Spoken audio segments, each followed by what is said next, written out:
اس video میں ریاض الجنہ کی تھوڑی معلومات دے دوں. یہ سامنے جو ہے محراب رسول ہے اور یہ سامنے ممبر رسول ہے صلی اللہ علیہ وسلم.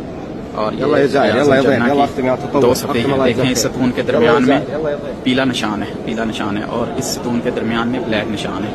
یہ نشاندہی کرتا ہے. تو یہ جو آگے والی صفحیں خالی کی ہوئی ہیں نا اس ٹائم، یہ ریاض الجنہ ہے. یہ ممبر ہے اور یہ سامنے جالیاں ہیں. ممبر اور جالیوں کے درمیان ریاض الجنہ کا یہ ٹکڑا ہے. اور یہ حضرت بلال حبشی رضی اللہ تعالیٰ اس جگہ پر اذان دیتے تھے. یہ وہ جگہ ہے. ایک اور خاص زیارت آپ کو کروائیں. یہ جو ستون ہے جن کے یہ نشان لگائے ہوئے ہیں، اور وہ پیچھے ستون ہیں جو خالی ہیں، سمپل سادے ہیں.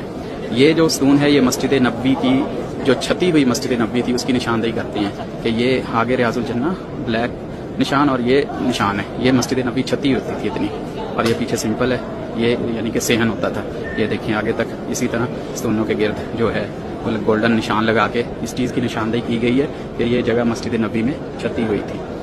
یہ ریاض الجنہ کی اندر کی کچھ معلومات ہیں. وہ سامنے استوانہ عائشہ جو آپ کو دکھاتا ہوں. یہ محراب کے بالکل پیچھے یہ دیکھیں، یہ استوانہ عائشہ ہے. یہ استوانہ عائشہ ریاض الجنہ، یہ دعا کی قبولیت کی جگہ. اور اس سے آگے استوانہ توبہ ہے. یہ استوانہ توبہ ہے. یہ ماشاءاللہ ابھی نکال رہے ہیں، لیکن الحمدللہ یہ اندر کی معلومات کی ویڈیو میں نے بنا دی ہے. یہ معلومات، یہ ممبر رسول ہے. ابھی بھی خطبہ اسی جگہ پر دیا جاتا ہے. آپ صلی اللہ علیہ وسلم اسی جگہ پر خطبہ دیتے تھے. یہ سامنے جو ہے استوانہ حنانہ ہے جہاں پہ حضور صلی اللہ علیہ وسلم ٹیک لگا کے خطبہ دیا کرتے تھے. یہ الحمدللہ ماشاءاللہ.